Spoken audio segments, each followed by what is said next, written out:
career like medicine, people shrink because of mental health battles. It's really well known how high suicide rates are within this profession because people don't rely on other people for help and they really go through a lot of things alone and by themselves. Today, I am joined by someone whose voice and actions are reshaping the futures of many young people across the world. Aghogho is a BBC featured changemaker, one of the Irish Times Face of the Future, and also a nominee for TikTok's Voices for Change. Aghogho is a current medical student at University College Dublin. I went into that sixth exam with the mindset of, I don't care actually if I fail this time. I'm going to keep trying. If it takes me 10 more attempts to get into medicine, I will sit this exam 10 more times. She was accepted on her sixth try into medical school, and her story of determination and resilience inspires many young people today. I'm a huge believer in educational equity. I think it's unfortunate that certain groups in society really don't have access to things that other groups are almost born with. And also the founder of Achieve with Aghogho, whose community of over 400,000 people follows her for one united reason. Aghogho inspires each of them to believe in themselves. Honestly, Annie, I had to learn how to rely on people for support. I think that was one of the greatest lessons that my dad's death taught me. Being somebody who was very hyper independent and has been that way for most of my life, you sometimes fool yourself into thinking you can do everything, and you can't. I'll share something personal that I haven't actually shared online before, ever. Basically, the week before my dad passed away, I had a quick note before we start. If you have enjoyed this podcast and want to support our incredible guests, please follow Low to Grow podcast on Instagram and TikTok. Welcome to Low to Grow, the podcast transforming life's toughest moments into opportunity for growth. I'm Annie, a Forbes Under 30 technology founder whose entrepreneurship journey ran parallel to a mental health awakening. In every episode, I sit down with inspiring individuals and delve into how they manage to turn their personal or professional challenges into opportunities for growth. If you're facing uncertainty in your life, feeling down, or simply need a kick of inspiration to keep moving forward, this is your space for the honest and uplifting conversations that you will want to hear. Hit follow so you never miss an episode, and let's dive in. Aghogho, welcome to the Low to Grow podcast. It's a pleasure to have you. Let me start by asking you, who do you want to be listening to our conversation today? Well, thank you so much for having me. I think that the people who would benefit the most from listening would be people who have experienced failure or rejection in the past and they feel like they want to create new things for themselves. They want to be able to believe in themselves again. I think people who are looking to grow their sense of confidence within themselves, as well as people who have been through situations in the past that they feel like might hold them back from success in the future. So, for example, the background they've come from or certain life experiences. I think that if people are looking for hope, this is the right episode to listen to. Wonderful. And I cannot wait to delve into your story and also the learnings that you have had amongst that with you. Aghogho, where would you say that your story starts? If I'm to go right back to it, I have a bit of a, I suppose, multifaceted career right now. I'm currently in my last year of medical school, but I'm also the founder of a nonprofit and I'm a speaker as well. So I do a couple different things alongside being a content creator. But going right back to the beginning of my story and my career path is me deciding to become a doctor when I was around 14 years old. It's kind of a bit of a funny story.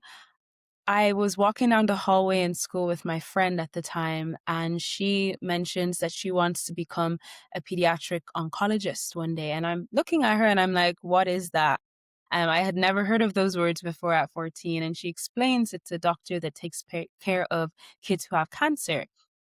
So I was really, really intrigued by it. And that day I went home, went into my my laptop, searched on Google pediatric oncologist, and I went down this pretty much rabbit hole of the different types of doctors that there are, what they do, how medicine pretty much changes the world.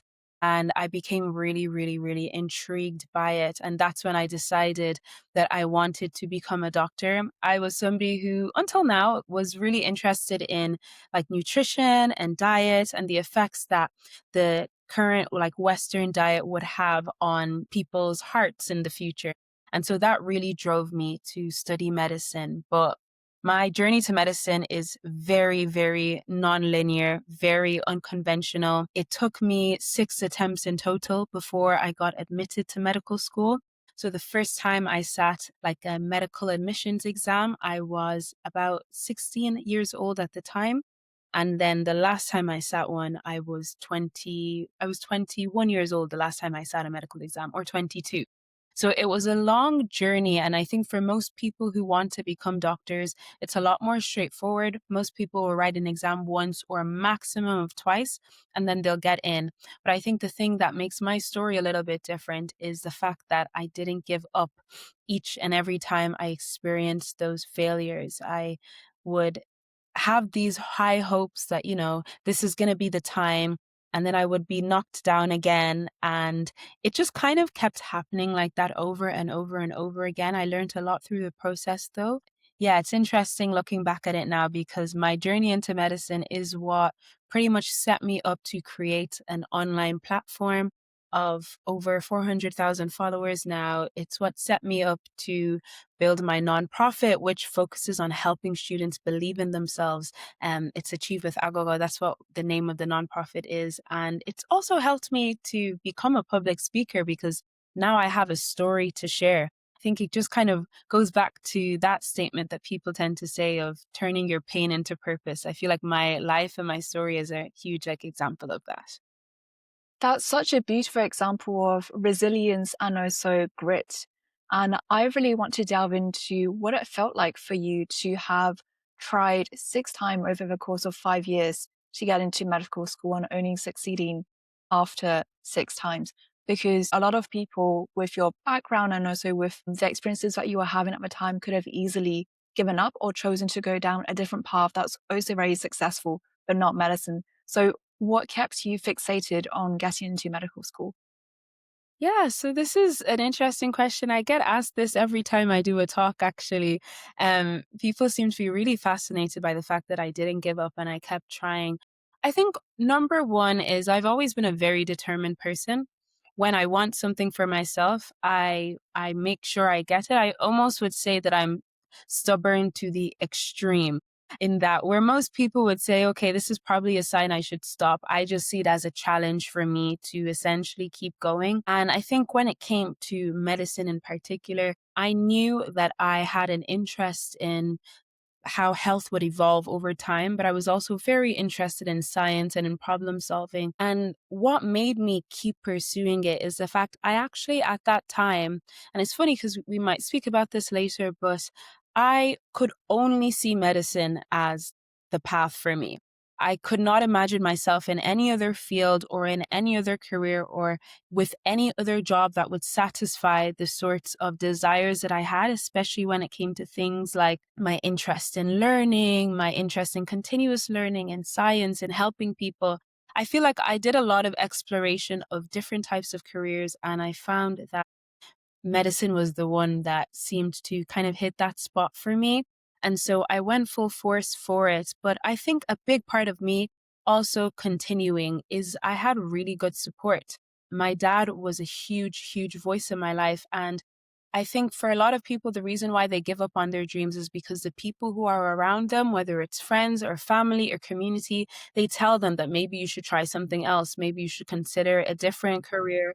Maybe you should steer this way or that way. But I had a father who was extremely he really, really believed in me. And every time I experienced a failure, he would react like it was the most normal thing. And he would just say, do you know what? You can try again. It's completely okay if it doesn't work out this time because you'll have another attempt in the future where you'll be able to apply yourself and perhaps you'll get in at that time. And so I think having that voice that constantly said to me, you are capable, you have what it takes, you can do this, it really instilled a sense of self-belief within myself that made me think, okay, even though things aren't going in the way that I want, it doesn't mean it's going to be this way forever. And so I kept pushing for that for those reasons, because I had those voices, and I had that determination. And also my faith actually played a huge aspect in it as well.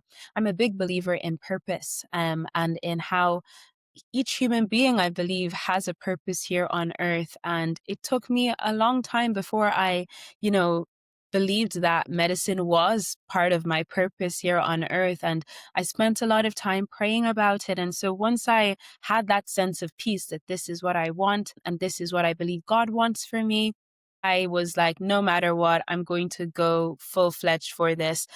And I know it's going to work out because I saw it as something bigger than me. And thankfully, I mean, on the sixth attempt, I ended up getting it. So gut feeling, if you call it that, I don't know. It ended up being okay. Yeah.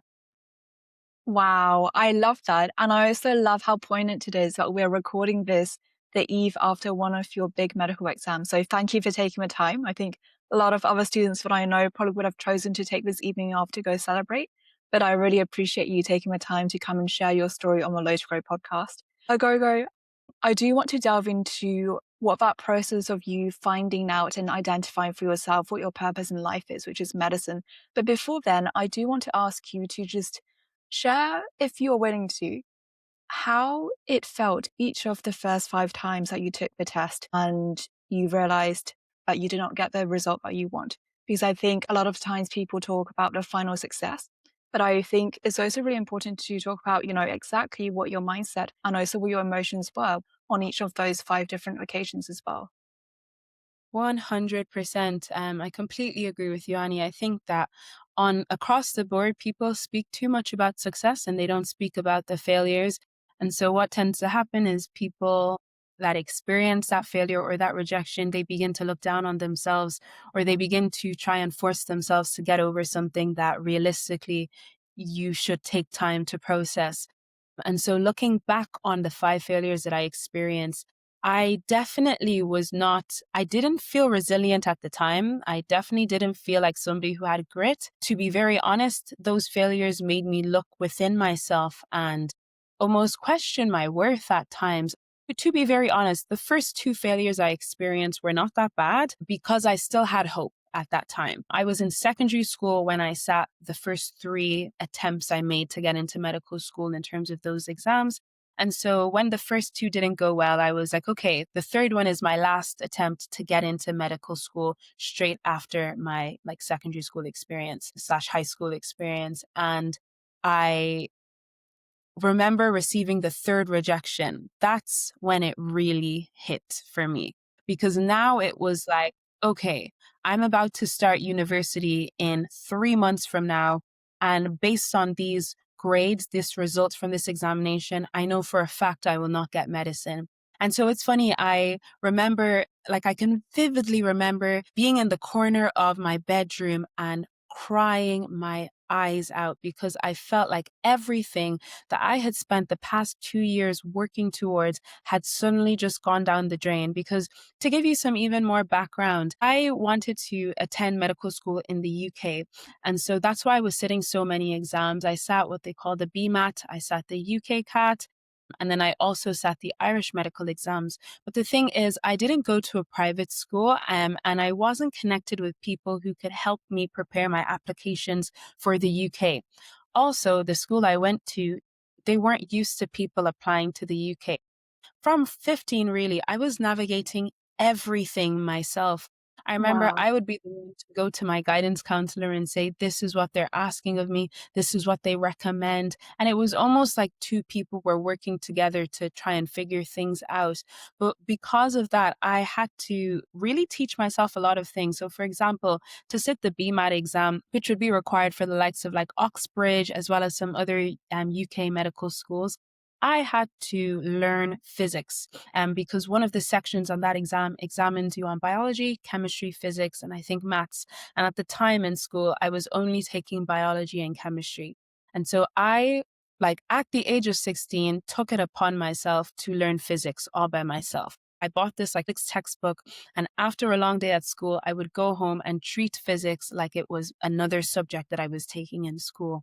And that level of effort over 2 years, it took a lot out of me. In a similar sense, I was preparing for my final exam. So it would be like an A-level equivalent called the Leaving Cert here in Ireland.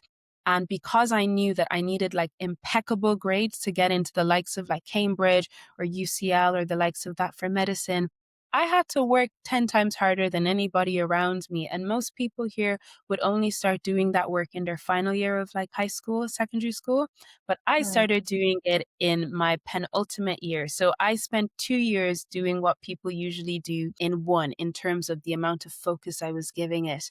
And so I provide all that context just to say that when I had that meltdown in my room after the third rejection, it was an accumulation of everything hitting me, that all the work that you've just spent the past 2 years of your life committing to. I had deleted social media for the entire year.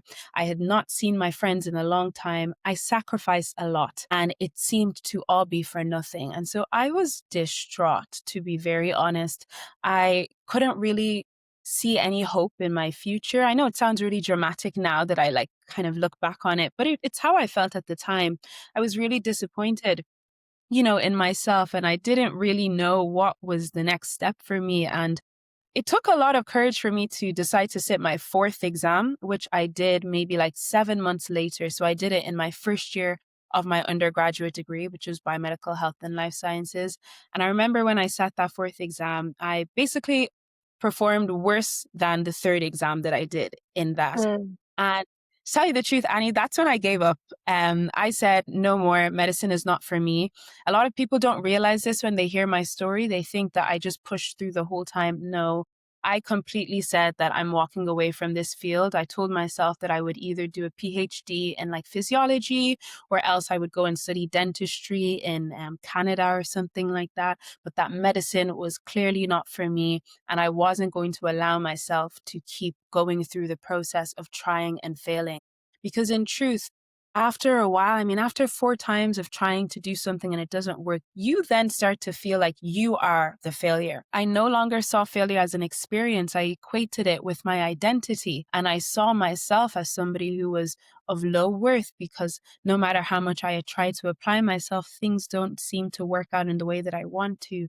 And so I spent like the next maybe 2 years or so really trying to avoid medicine. I dismissed even the prompt to grow myself in terms of like, okay, you've experienced this thing. How about we change mindset? I avoided thinking about it, full stop. It wasn't until coming up to my fifth attempt where I realized that I still feel like there's something in me that's calling out to do medicine. So maybe I do need to face that fear. And honestly, it was in preparing for my fifth admission exam that I realized how much the fear of failure was paralyzing me. I actually barely studied for that exam because I was so afraid of doing bad in it, and that I almost self-sabotaged myself so that I wouldn't end up doing bad or doing good either way. And it's funny because in that fifth exam, I was so close. I think I missed it by 2 points in that exam. But even that experience of getting so close to the mark, for some reason, rather than me feeling like a failure, it made me think, okay, if you can perform this well without like studying like crazy, then what would happen if you were to just try and give it a risk and see what happens? And thankfully I did. And that's what culminated in my sixth entry exam, which was, thank God, successful. So it's been a bit of a like roller coaster journey in terms of emotions, feelings, but yeah, that's pretty much it. Wow, what a roller coaster indeed. And I actually did not realize how you staggered the exams that you took. The first three, they were taken before you started your first university degree, all with the hopes of getting in somewhere to do medicine as your first university degree. And then you actually took some time off and then retried again for a fourth and fifth time whilst you were at university doing your first degree. There was actually a point where you decided to give up on even thinking about doing medicine and actually turning away from the idea of you studying medicine at all in this lifetime. What then made you take the action to do that fifth and then that last sixth exam? Yeah, that's a great question. I think that when I look back on it, what made me do the fifth exam, again, going back to the fact that I'm a person of faith, I started really feeling a pulling that you need to try again because medicine is still for you. And it was something I really tried to ignore. But again, I'm a big believer that when you are quote unquote destined for something, you can't run away from it, even if you try. It's that whole thing of if it's meant to be, it will be. People tend to speak about that in a romantic setting, but I actually experienced that in a career light. That if it's meant to be, like no matter what, it will be. And that's what I experienced when it came to the medicine thing. Because again, I spent a lot of time, I was preparing to graduate from university, coming up to the fifth exam, because I sat that one in my final year of my undergraduate degree. And towards that time, I was just thinking, okay, what am I going to do once I graduate? Am I going to work in a scientific lab? Am I going to do a PhD? Will I pursue dentistry? And so again, I was just spending a lot of time praying about it, like to God, to Jesus, and being like, okay, what's next for me? And I felt like that was really illuminated to me as the path that I was supposed to take. Even though within myself, I felt like I don't want to put myself through this again, I felt like something bigger than me was calling me to it. But funny enough, you say for the sixth exam, what pushed me to study for that? So I mentioned my dad previously. He was a huge, huge influence in my life in pushing me to believe in myself. And unfortunately, he passed away shortly after my fifth exam. And that was very, very, very difficult for me. So I think I received the results for that exam in August time, and my dad had passed away. He later passed in November of that same year. That was 2021. When that happened, I was obviously heartbroken, and it was a really, really, really difficult time in my life. But it's funny because instead of his death destabilizing me and making me feel like, well, it definitely did destabilize me in ways, but instead of it making me feel like I need to steer away from the things that I want and just take time, I felt this new like surge of, I need to try. Um, if not for my sake, then for the sake of my dad. And it's funny because a lot of people will hear this and they might think, oh, maybe my dad was like, quote unquote, forcing me towards medicine. He was never the one who made me want to be a doctor. There's no doctors in my family. I decided all by myself that I wanted to study medicine. He was just supportive throughout. And I just remembered how much he believed that I was eventually going to get in. Kind of makes me emotional thinking about it now. I remember when I got my fifth examination results and I found out that I was not going to get in because I missed it by 2 points, I had already told my dad that I was probably going to get in because the points that I had gotten that year, if I had gotten those same points 1 year prior, I would have actually gotten admission. So the points pretty much like elevated and threshold increased. And so before the offers went out, I told him, Dad, I think I'm going to get into medicine this year. I had started preparing like to move to the town for that university, literally started like learning how to drive because it's a type of town where you kind of need to drive. There's not reliable public transport. I started buying duvet, bed dressings. I really prepared myself for this new stage of my life. I literally had started planning a going away party and I sent invites out to my friends saying, guys, I'm about to move because I've gotten into this university to study medicine. And then, of course, the offer day came. I didn't receive an offer and I was shocked because I didn't expect that to happen. But the bigger thing was I had this fear of what's going to happen now if I'm to tell my dad that I actually didn't get in, because I know that he's already gotten really excited about this and really happy about it and has told his friends, etc. And so I actually delayed telling him for maybe like a month. I was really afraid of what his reaction might be, not because he would be the type of person to give a scary reaction, but just because I feared disappointing him after getting his hopes up. And I'll never forget the phone call that I had with my dad that day. I told him and my voice was shaking, and his response was out of this world. It was literally just, that's okay. You're going to get it the next time. He didn't seem fazed by it in the slightest. There was no hint of disappointment in his tone.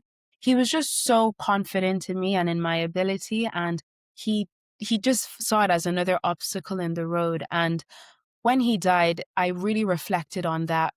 And I told myself, like, if he believed so much in me, then I owe it to myself to believe in myself as well. And I owe it to him to try again. And so I did. And it's so funny because the mindset I went into that sixth exam with was the mindset of, I don't care actually if I fail this time. I'm going to keep trying. If it takes me 10 more attempts to get into medicine, I will sit this exam 10 more times. I finally had let go of my fear of failure when I sat that sixth exam. And it's so funny because that ended up being the exam that worked out. So it's almost like, in a funny way, it's almost like life was trying to teach me something through that. And once the lesson was learned, it was like, okay, now you can move forward. Wow, I'm getting goosebumps hearing you tell that story, Agogo. And your father, what a loving, encouraging man. I mean, over the course of our conversation so far, it really jumped out to me that your faith and also the loving support, the kind support of your father were two really instrumental pillars that really held you up along that journey. Thank you for sharing that. And also thank you for talking about losing your father. I know that's a really difficult topic.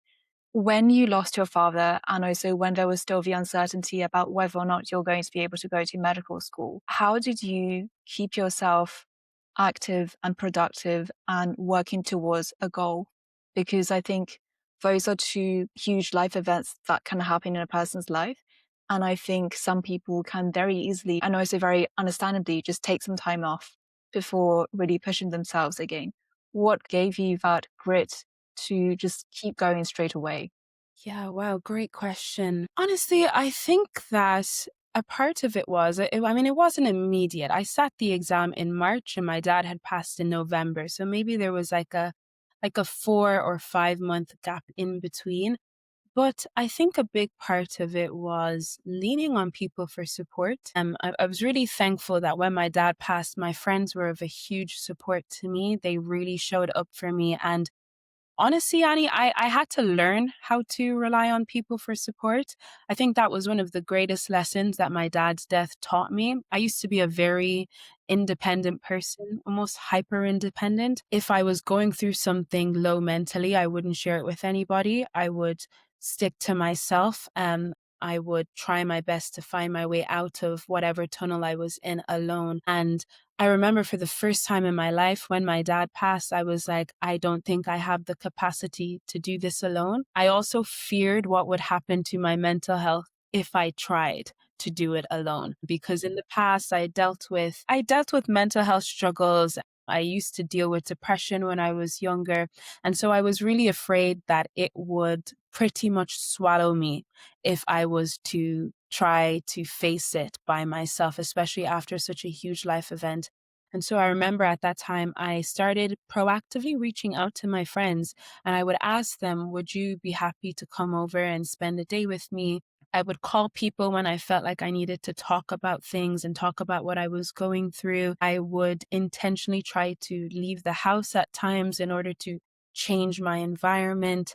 I was really, really intentional about ensuring that the support systems in my life were actually able to support me and they weren't just there. Because I think sometimes what we can do, especially as young people, is we see these support systems as just infrastructure rather than things that we can actually use and things that we should use.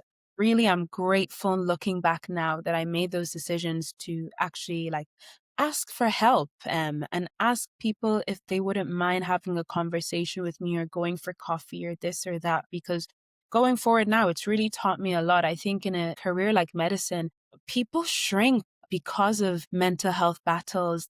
It's really well known how high like suicide rates are within this profession because people don't rely on other people for help and they really go through a lot of things alone and by themselves. And so I think that the reason why I was able to get back on my feet so quickly is because I had people holding up my arms. Do you know what I mean? It wasn't like I was standing up by myself, but it's like people around me were like, okay, I'll take her elbow, I'll take her other elbow. Let's see if we can get her standing. And so, yeah, until today, I'm so grateful to all of my friends, all of my family, my church, the community around me who really held me up at a time where realistically I should not have been able to thrive in those periods of time. So yeah, I'm really, really grateful.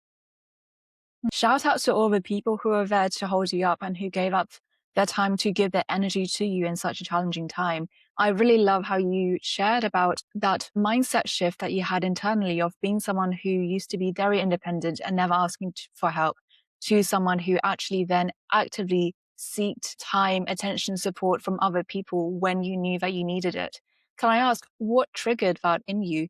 How did that mindset shift happen for you? Was it something that you read about, or did someone in your circle recommend it for you? I had a great friend who, when my dad passed away, she said something very interesting in one of her messages to me. She was like, let me know how I can help you. Like, let me know in what capacity I can help you. And I think most of the time where people reach out, they tend to say things like, if you need anything, let me know, or I'm here for you. It's almost like these statements that are well meaning, but they can come across a bit empty at times because a person won't really know what to do with those statements. But she specifically like gave examples. I think she was like, if you want me to get groceries for you, if you need somebody to talk to you, just tell me specifically how I can help you. And that reframed my mind. I don't know what it was about like hearing her say that, but it made me realize that you can be specific in your requests to people. Your friends are in your life for a reason. And so you can ask them, like, for example, would you mind popping into Tesco for me and getting me like ingredients for dinner this evening? Or would you mind coming to cook for me?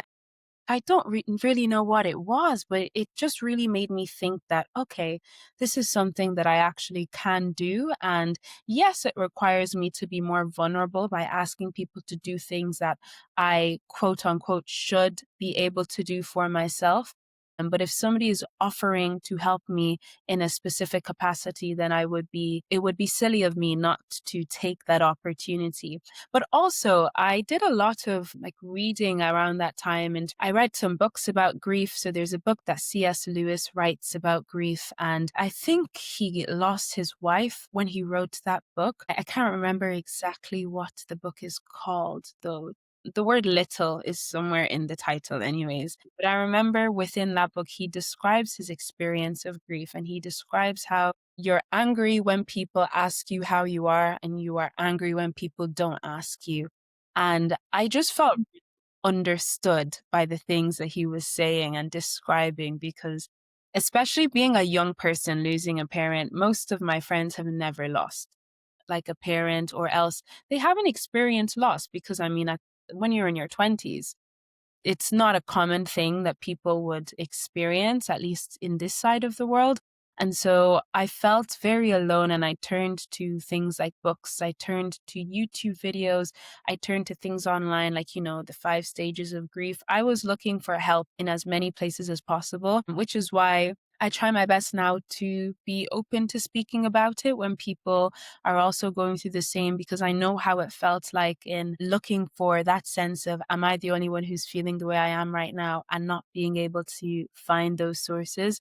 So I'm sure that part of the reading that I did encouraged me to lean on people around me as well, because I think that it would have been a much more difficult journey if I hadn't sought that advice or that counsel from, albeit strangers, but people who were able to help. Mm.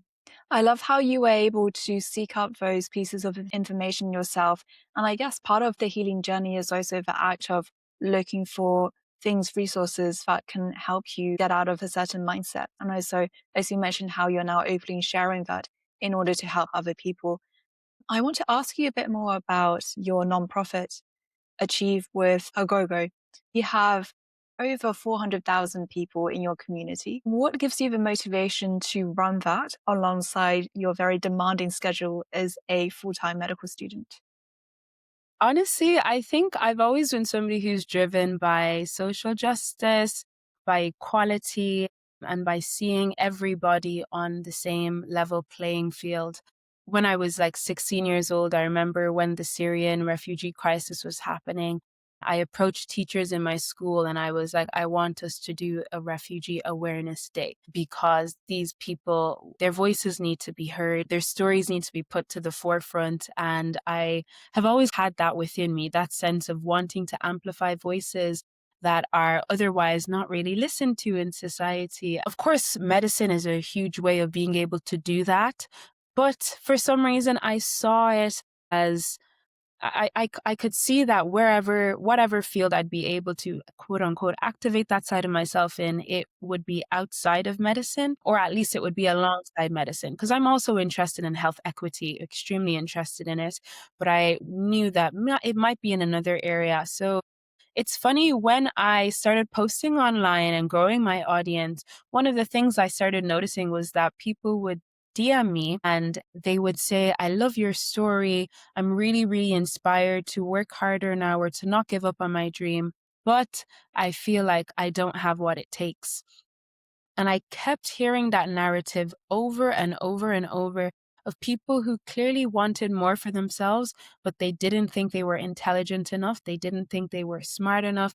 They felt hindered or held back by the circumstances in life that they were in. And it really started to bother me because I started to think about the fact that these are people who have such bright potential and such great futures ahead of them. And if they choose to believe these narratives, they're never going to apply themselves and therefore they're never going to achieve the things they want. It almost becomes this self-fulfilling prophecy. That's when I decided that I wanted to be proactive about doing something about it and forming some sort of structure where we're able to address that. And so that's kind of where Achieve with Aghogho was born, where I decided that I wanted to give people the tools in terms of education, because I think people that come from backgrounds that are not as privileged, they don't know a lot of the things that are needed to strive in the workplace or to strive in education, because these things are just not automatically passed down. For example, if you have parents who are immigrants, when they came to the country, they probably weren't thinking about how do we like thrive in the workplace and become C-suite level. No, they were thinking of survival. They were thinking, how do we provide food on the table for our children? And so a lot of people who come from, whether it's backgrounds like immigrant backgrounds or else maybe they come from a sector of society that is just underserved in one way or another, they don't know a lot of things that people who do come from more privileged backgrounds know. And I wanted to share the information that I myself have learned over time. I don't come from a super privileged background, but I think that through the experiences that I've had, for example, my experience with failure, because I learned so much through that experience, I've just picked up different lessons along the way and I wanted to share it with people. But I also wanted to connect young people with others who have experienced success but come from relatable backgrounds. And so what we do as an organization is our main goal is to help students believe in themselves and excel in education, students as well as young professionals. And what we do is we hold regular, like at least on a monthly basis, sessions where we are teaching people things that they might need to know. For example, skills like how to communicate in an effective manner, how to study in a way that will ensure that you retain the information that you're reading, how to believe in yourself when something goes wrong. It's pretty much informal education that we do. We get sometimes guest speakers to come in and share their experiences or share their expertise or their knowledge. And we try to inspire people to know that, okay, if that person could do it and I can relate to an element of that person, then surely that means that I can do it too. But the interesting thing that's come from it is also we're building a strong community of young people who want more for themselves and are seeking connection with other young people who also want the same for themselves. And that's something that I actually only realized by starting the organization and running our events and asking for feedback. And people were like, one of my favorite things about attending the event, whether it was an online one or an in person one, was the community that I have just been connected to. People have made friends with each other. People have formed a network that they might not otherwise have had access to. We had an event actually just on Monday, so like 3 or 4 days ago, at the German embassy here in Ireland. So we did a collaboration with them. And one of the members of our organization came up to me and she said, I attended the goal setting dinner that you guys held in December. And one of the girls that I met at the dinner, she decided to help me out because I told her that I was going to start a book club. And so she offered to design a logo for me for free and to help me develop. Oh, I know, for free. And I was like, I was so touched by that because these are two strangers who would not be connected. And all of a sudden, they're helping each other achieve their goals and accomplish the things that they really want for themselves. And so we're really trying to build that sense of success isn't something that you do alone. It's what you do with people around you. And it's something that you do by learning from people who've already gone ahead of you. And so what we're doing now is we are pretty much trying to increase our membership. We're trying to encourage young people who want more for themselves and want to be connected to a community to join us and to plug into the things we're doing because at the end of the day, education is its power. Knowledge is freedom. So the more you know, the more you're able to thrive. And my passion is truly to equal this playing field. I'm a huge believer in educational equity. I think it's unfortunate that certain groups in society really don't have access to things that other groups are almost born with. And I think that education is one area where it's just not acceptable for that inequity to exist. I think that for a certainty, when it comes to the ability to learn, because it increases your earning potential. It increases the respect that people in society have for you. It's pretty much the key to everything. And so I just want to see a world where people know as much as they need to know and are able to have greater prospects for their future as a result of that. I absolutely agree with that because education just really opens up the surface area of potential that a person could have. And it sounds like you have a very active community as well, and that you have lovely built over the past few years. Agogo, what have you learned about yourself over the course of creating Achieve with Agogo? Ooh, what have I learned about myself since creating this? This is a great question. I'm going to think about this now. Interestingly, in the course of creating Achieve with Agogo, I have learned about my weaknesses. I think being somebody who was very hyper independent and has been that way for most of my life, you sometimes fool yourself into thinking you can do everything and you can't. Because I've been so used to being the person who is able to, like, I think this is a problem. Sometimes if you're a quote unquote all rounder type of person, you have a lot of different skills. You don't realize that just because you can do a lot doesn't mean you're the best person to do those respective things. Can relate to that. For sure. Exactly. And so I think I've really learned that, yeah, I can't do everything well. And it's, in fact, important to look for people to join you as a team who are better than you at the things that you want to do, because then it helps things grow in a much more efficient way and in a much more fluid way. Like, for example, I would be lying if I said I was good at the admin sort of like side of things. I was slow at responding to emails, for example. I'm not really good at Excel. I hate Excel. I can't use it.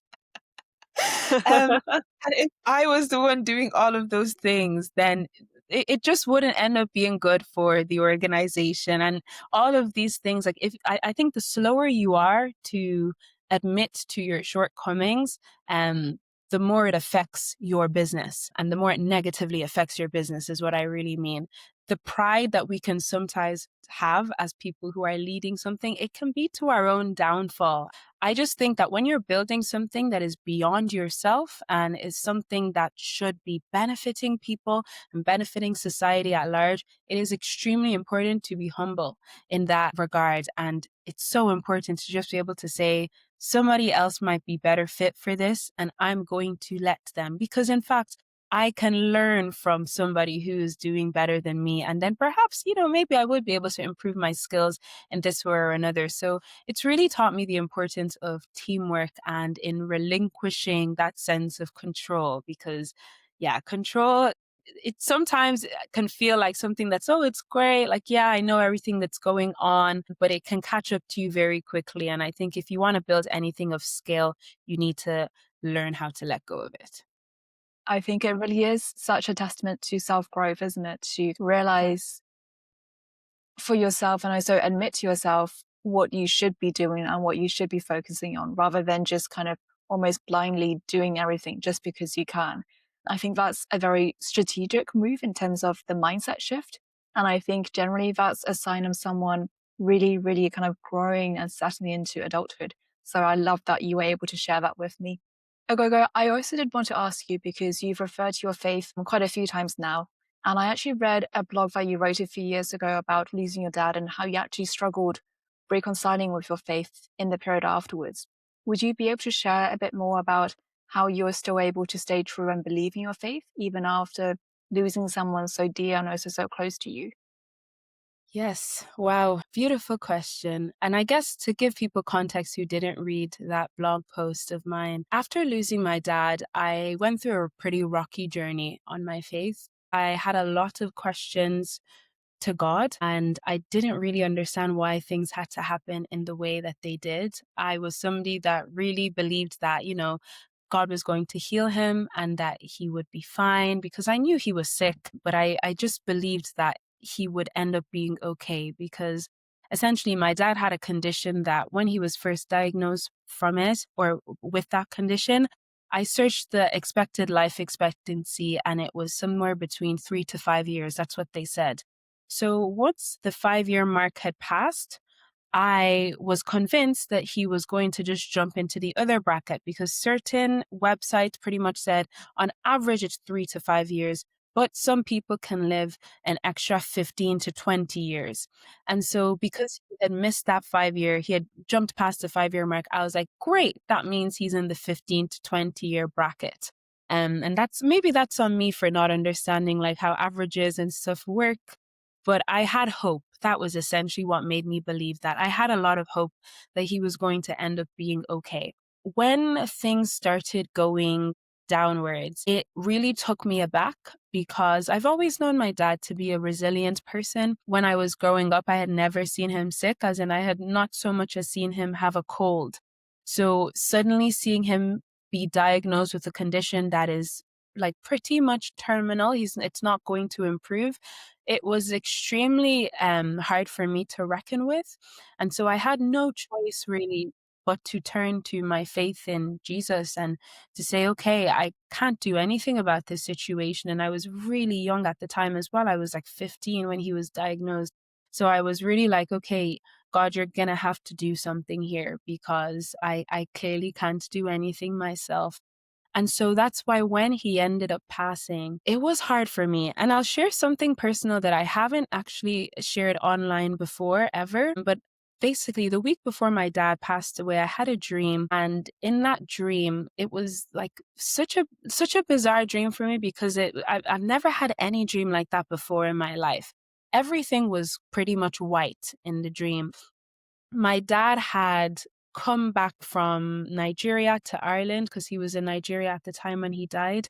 He had come back from Nigeria to Ireland in the dream, and he pretty much walks up to me. It was me, my mum, and my sister there, and he sits beside this wall.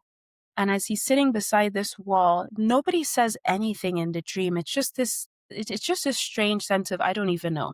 But he sits beside this wall and we sit down beside him. And as we're sitting there, I start seeing thank yous coming out of my dad, as in like written thank yous. It's like, thank you to and for this role in my life that you played. Thank you to this person for doing this. It's literally like a million thank yous just started leaving him. And I was reading all of them as they were kind of going out. And I remember waking up that morning, because I am somebody that believes that, I know everybody has different beliefs, but I am somebody that believes that sometimes God speaks to us in dreams. And so I remember I had a strong feeling that dream didn't come from myself. There was just this strange aura around it that didn't seem like something just kind of coincidental. And I felt it so strongly that I was really kind of afraid as to what the dream was trying to tell me. The weirder thing was that I woke up with this strong sense of peace after dreaming that.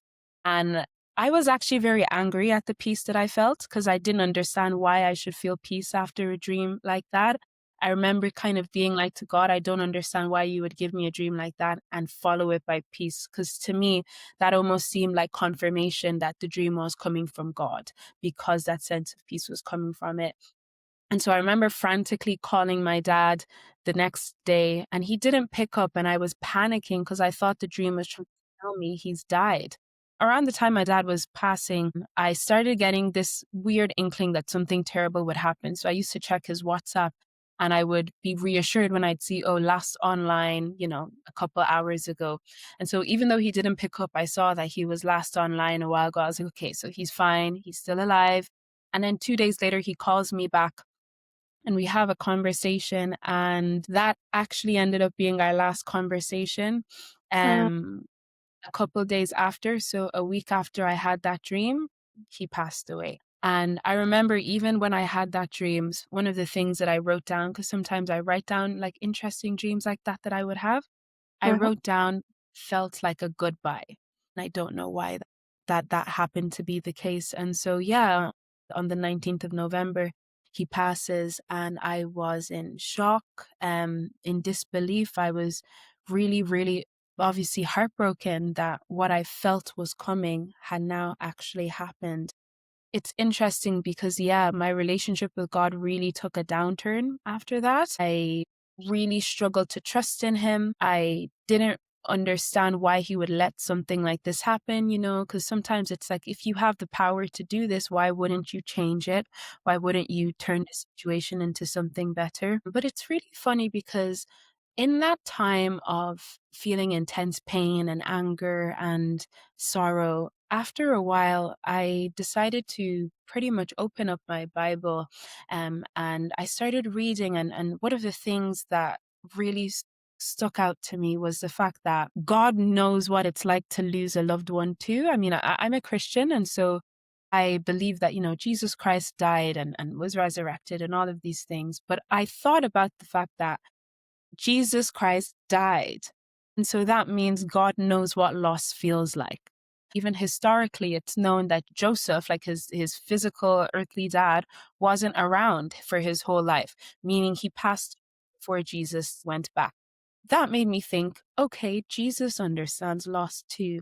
And that changed my perspective because I was like, I kind of was seeing God in this negative light of how can you let me go through this? And suddenly I thought, but He's gone through it too. And so He's not trying to punish me by allowing me to go through something like this. And that's when my mindset surrounding death really began to change. I started seeing it as something that is horrible and painful and people don't want to go through, but there is a sense of beauty in the finality of life. Like not to become super philosophical or something, but I really have thought about this. The fact that, you know, if we were going to live forever, we would live in a completely different way as to us living now. The Mm. sense, the fact that we have this quote unquote deadline, this final time here on earth, the fact that's creeping up on all of us, it informs the way we choose to live our lives every single day. It's what helps us to be more present in situation. It's what helps us to show love to people that, on our worst days, we might not want to show love to. The knowledge, even if it's subconscious, of death being something that can affect us or our loved ones, it actually helps us to be the best sorts of human beings that we can be. And I didn't realize any of this until my dad had passed. And that's when I kind of saw it as, okay, yes, I don't think death was something that God originally wanted for human beings, but I think He's turned it into something that can be a beautiful thing. Although in the moment it never feels that way, but in retrospect you look back and it's funny. Would I love for my dad to be back 1000%, but would I be the person I am today if he was? No, I absolutely wouldn't. It shaped me into who I am, and I'm so grateful that my faith was able to help me get to that point of this is actually all right. And there's so many people who have experienced this. And again, I think that just realizing that God does love us and he does want the best for us and he's not out to get us. That helped me to reconcile with my faith. And so slowly I started, attending church groups or like connecting with other people who had a stronger faith to me at that time. And they really helped me to uplift my spirit. And yeah, thankfully things are pretty smooth sailing now. It's always up and down, but I think that that's natural with anything that means a lot to you. No, for sure. I think grief comes in waves. And thank you so much for sharing your own personal revelation. Whilst you were talking, I was actually thinking, gosh, it's so true. I think the fact as humans, we have a limited time on earth. And the fact that we know that we have that limited time is probably, as you said, what makes us more present, but also what makes us really appreciate and have this urge to make the most of out of the time that we do have on earth. Yes. I was also thinking a slight parallel would be when I speak with new mothers, for example, and they always say after they return to work, even though they theoretically have less time now because they have to look after their child after work, it actually makes them more productive and also more effective at work because they know, okay, I have this block of time that I'm at work. I'm going to be whizzing through all these things so that when the time comes, I can go home and just be fully present and spend time with my child. So I think, again, it's that concept of knowing, as you were saying, knowing that we have this block of time. And then that's what triggers and motivates individuals to, do the best that they can and try to find purpose and also act on that purpose that they have found in their life. So I Yeah. absolutely love that.